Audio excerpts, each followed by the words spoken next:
سارے بچے ذہین نہیں ہوتے, سب کا حافظہ مضبوط نہیں ہوتا. بچہ فیل ہو گیا,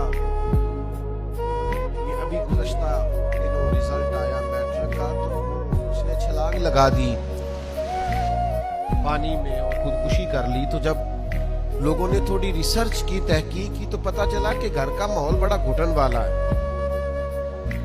وہ اس گھر کا رہنے والا ہے جہاں کہا جاتا ہے کہ تسی نہیں کدی کامیاب ہو سکتے.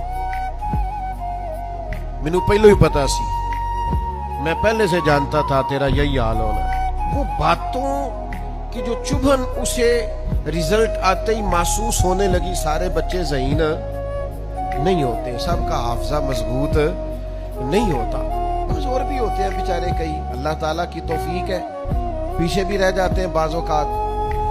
تو اس بچے نے بیچارے نے اس بات سے ڈر کے کہ اب تو مجھے بڑی باتیں ہوں گی, اور کچھ والدین ایسے ہوتے ہیں وہ تقریر پھر شروع کرتے ہیں تو اللہ ماشاءاللہ ختم ہی نہیں ہوتی. وہ کہتے ہیں میں تو تیری وجہ سے پورے خاندان میں منہ دکھانے قابل نہیں رہا.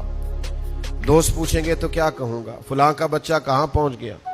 اس کو کمپیریزن کر کے, تقابل کر کے مختلف لوگوں سے احساس کمتری کا شکار کر دینا. اس بچے نے بیچارے نے چھلانگ لگا دی.